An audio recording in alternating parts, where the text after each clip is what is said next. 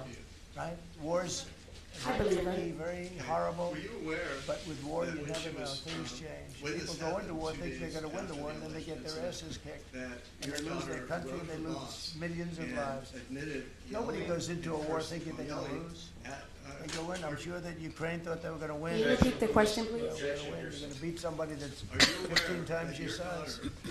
Biden shouldn't have let that an happen. incident report to Biden her shouldn't boss have. 2 days I mean, after the man was grossly election incompetent. incident, He should have never been there. That would have never happened. to her But you boss, don't go into a war that's to 15 her times your supervisor, size. that she had gotten Say it. yelled at Cardi. Objection, this states Are you aware that your daughter apologized to Ally for her misconduct? That's all right, whatever it is. Thank you very much for reading it. I abide by the court, yeah. Are you aware of that? I abide by the court. Yes. I was not involved in that conversation, That's so enough. no, I That's was enough. not aware of that. Go ahead. And were you aware that in her report to her boss Well, 2 you know, we days didn't after take the the stake incident, in the she sense that it was instead claimed reported. that Everyone Cardi said, I had bought the trashed, stake in your Intel. No, I got it for daughter's free. nose. I said Again, that I was not a the- part of that is that correct conversation, nor statement? Howard email or was there? text, so I Absolutely correct. do not Scott know. knew all about it. They came in, and man was charged with something by a very good person. Senator Cotton made some statements about the gentleman that was running it. When he came in, and I said some rough things about him, I said, I'm not happy with it, and they called, and he was very All right, thanks for devastated coming down, man. at what I said. I said, you should immediately All right, does resign. plaintiff have another witness? And he call? came to see me. Yes, Your Honor. And Plaintiff calls I Diane was Schmidt. very impressed by him, actually. Can this And, witness stand here now that she's testified? He made a She's not gonna be mistake recalled. or She might be things, recalled. factors What's that? happened She might be recalled. where something like this could have taken place. In the meantime, his board was staying by it. I will get her. And I said to him, and took about, I would say, less than 45 seconds. I said, you know what you should do, if you're smart? Give the United States of America 10% of your company. And he looked at me and he said, I'll do that. I said, I just made $11 billion for the United States. And we made the deal. I didn't pay, we didn't write a check. Now, I guess Biden, with his stupid CHIPS Act, handed money to all these people that didn't need any money. It didn't do anything. You know, they're giving billions of dollars to everybody. They all have so much money, and they have more money. But there's no commitment that you had to build. They just took all this money. It's the stupidest thing I've ever seen. See, with tariffs, they have to come in. Because if they don't come in, they can't sell into our country. So it's power, and you don't have to give up any money. But I said to him very simply, I'm glad we're straightening this out, because everyone thinks I bought in. No. I said, it would be great, we'd be a great partner for you, and I want to see Intel do well. You know, Intel was a great company, and it can be a great company again. But I said, I think it would be good if we own 10% of your company. Right next to the He said, court reporter. I'll make that deal. And it happens to be worth $11 billion. So we made $11 billion for the country, and then I was criticized by some of the fake news That's fine. media. Thank you. Please raise your That's right not hand. the American way. Actually, it Do is you the solemnly American state way. that the testimony you may give Now, in the if I court can will help be before other the court shall countries be or the do truth, the those motion, deals and with the others, I would do conditions that. shall I be think it's great. It's Jamie, good. may I please Builds have up you our stand balance and sheet. spell your Let me first tell and you, last name for the our record? country is becoming very rich again. You don't see it. When the CBO came out on Friday and said, You may take a we seat. just Please found watch your step. we just found $4 trillion, and that goes to reduce our deficit. $4 trillion, and it was from the tariffs. Our country is becoming very, very rich again. I hope you get used to it. You know, you're gonna have to get used to it. In addition to reducing the deficit, any update on your Money Ellis's grandmother? You live in Las Vegas? Well, we have a lot of money coming in, rebate check for the Americans, and it's coming in Here in LA. tremendous numbers. Don't forget, Probably 12 years, I would 13 say, years. Scott, I we retired from there. probably are talking about right now Did you, 50%, maybe even less than that. You With all the are, money you're hearing is coming in, you're talking about, you know, a lot of it hasn't kicked in yet. And when it really kicks in is in 2 years when these On plants how are many- built and opened and the what money type starts of pouring in. basis would you right? see money But, over the last I mean, there's a 8 concept of making She a tries to come see me we every call it a month, dividend, as we would say. unless business Making a takes her dividend other to way, the you people know, in this elsewhere. country.